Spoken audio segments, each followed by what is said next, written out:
أيها الحضور الكرام، هذه الجلسة الافتتاحية ستكون فيها كلمات للجبهة المغربية، للسكرتاري الوطني للجبهة المغربية، وكلمات لممثلي الهيئات السياسية المكونة للجبهة. فأعطي الكلمة مباشرة للأستاذ محمد الغفري، المنسق الوطني للجبهة المغربية لدعم فلسطين والتطبيع، فليتفضل مشكورا. شكرا لك الأستاذ أبو شتاء مساعف. تحية للحضور الكريم، تحية للجميع. يشرفنا حضور الهيئات السياسية وقيادات الهيئات السياسية المكونة للجبهة واللي غتاخذ الكلمة بعد قليل. كيشرفنا حضور الأستاذ أحمد ويحمان من الرموز اللي لبات الدعوة ديال الجبهة مشكورة.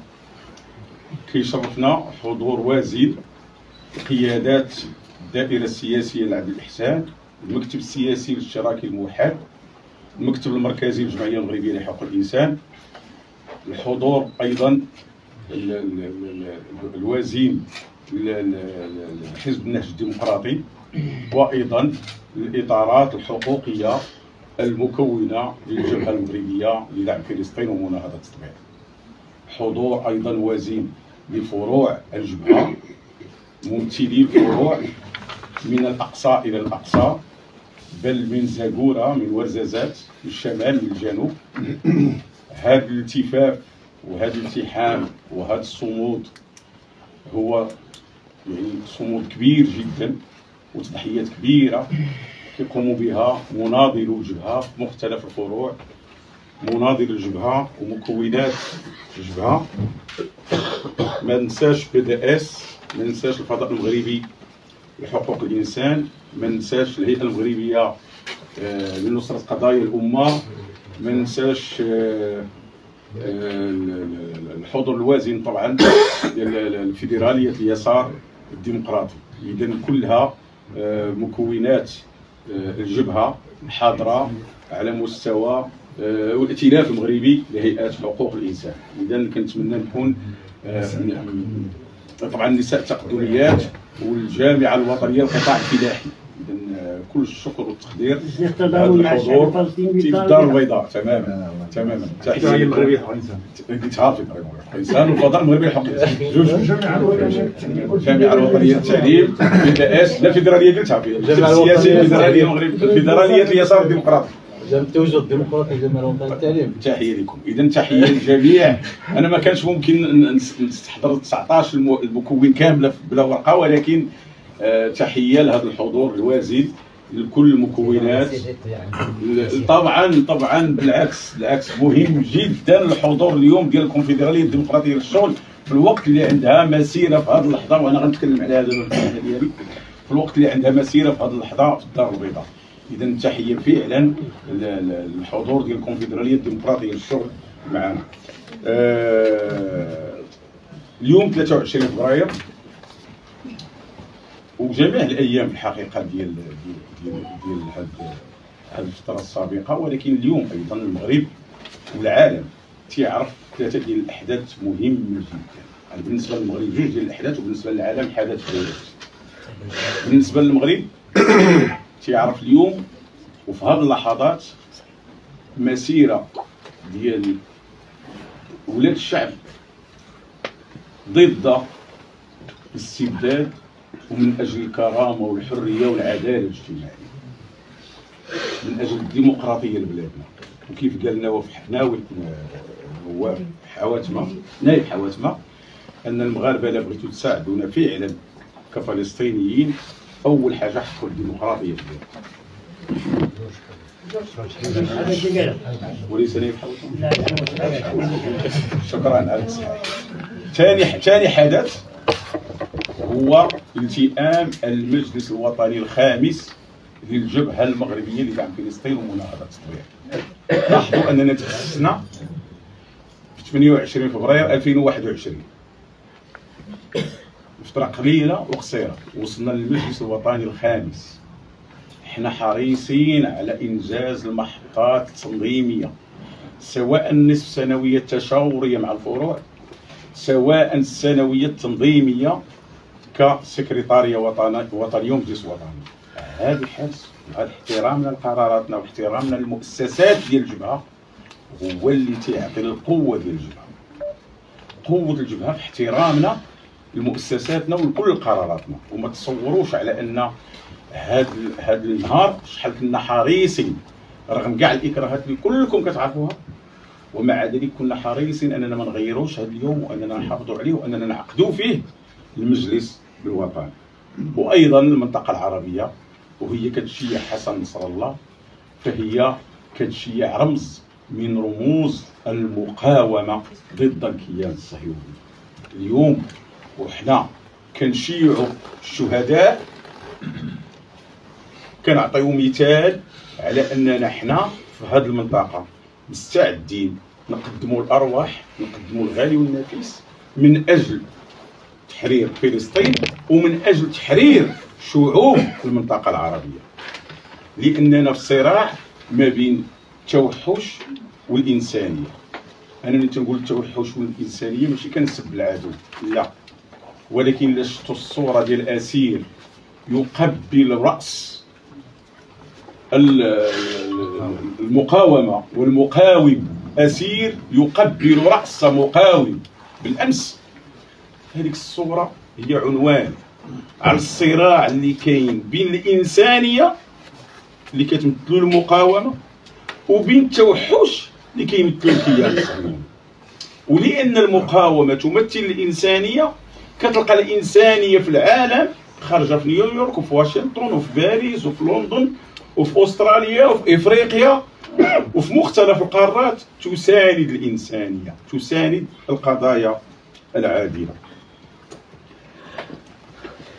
مهمتنا الاساسيه طبعا اسقاط التطبيع. اسقاط التطبيع لانه التطبيع، وكنتكلم الصديق ابو الشتاء، لم يعد مجرد تطبيع عادي، بل هو قرار استراتيجي عند النظام. ولانه قرار استراتيجي فالمعارك النضاليه الميدانيه التي تنتظرنا قويه جدا. الاعتقالات في صفوف الجبهه ما زالت مستمره، ما توقفاتش. باقي 13 مناضل من سلا متابعين في المرحله الاستئنافيه. كاين اعتقال ديال رضوان قسطيط، وكاين التضييق باستمرار على مناضلي الجبهه.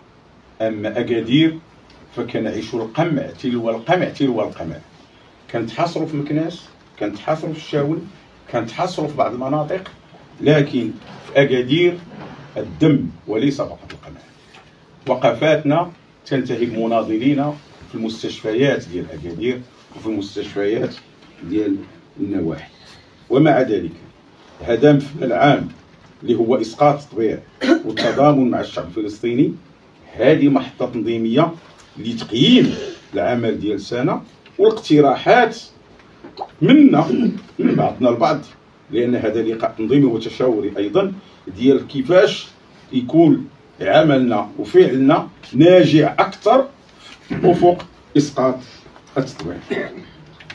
طبعا الاليات اللي كنعتمدوها هو خيار النضال الميداني، هو مكونات الجبهه.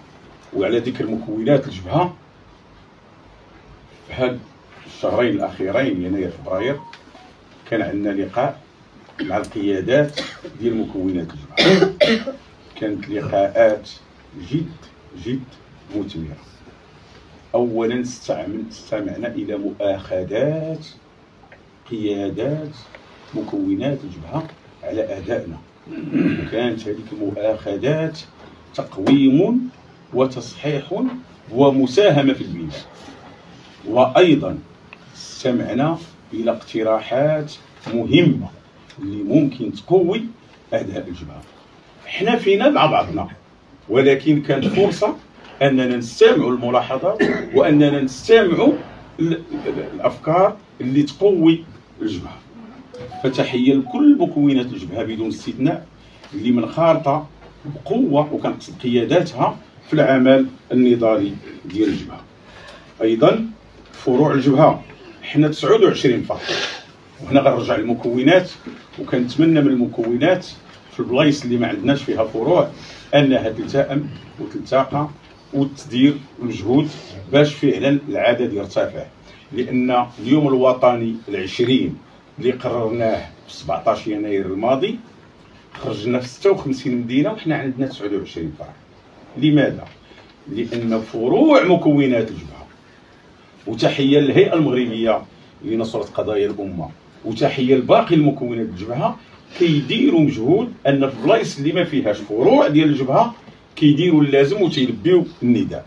الوقفات المسجديه متكرره وقويه وكتجاوز في الاسبوع 103 105 110 ديال الوقفات. فتحيه لكل مكونات الجبهه على المجهود اللي كتقوم به. ايضا اخر نقطه ايضا بالاضافه لمكونات الجبهه كاين ايضا المجموعات المهنيه. عندنا مهندسين ديال التطبيع، عندنا جامعيين ديال التطبيع، ومعنا من الامس تاسيسات مغربيات ضد التطبيع. وهذا نداء لكل المكونات باش تكون حاضره في هذه التنسيقيه ديال مغربيات ضد التطبيع، واللي المنسقه ديالهم الرفيقه خديجه الرياضي. ايضا هناك فئات شعبيه ما اسستهاش الجبهه ولكن حاضره في الساحه. تنفتخروا بالعلاقه الطيبه والجميله والقويه مع اطباء من اجل فلسطين، وايضا اعلاميون ضد التطبيع. اذا كاينه انجازات مهمه كانت في هذه السنه، مسيرات قويه وضخمه في طنجه، في الدار البيضاء، في الرباط. افتخار واعتزاز بالعمل الميداني النضالي اللي دارته مراكش في المسيره ديال اول امس بعد على هذاك نهار الاربعاء، على اثر الزياره ديال هذيك الضابطه الصهيونيه. هذا الشيء بغى تاسيس مزيد من الفروع، بغى تعبئه اكثر الفروع مكونات الجبهه، وايضا مهمه الديناميه تكون داخل الفروع، لان هذه الديناميه والفعاليه والحركيه كتخلي داخل الفروع نتجاوزوا التناقضات الثانويه ونركزوا على مناهضه التطبيع في عمق الشعب المغربي وفضحه وفضح المطبعين، ونشر ثقافه المقاطعه، لان المقاطعه وسيله من الوسائل المهمه لاضعاف العدو. فتحيه المقاومه ومحور المقاومه وصمود الشعب الفلسطيني، وتحيه خاصه لصمود الشعب المغربي امام نظام كيعتبر التطبيع خيار استراتيجي. وتحيه لكم جميعا واعتذر الى طلبت. شكرا استاذ غفري على الكلمه التي تقدم بها باسم الجبهه المغربيه لدعم فلسطين ومناهضه التطبيع.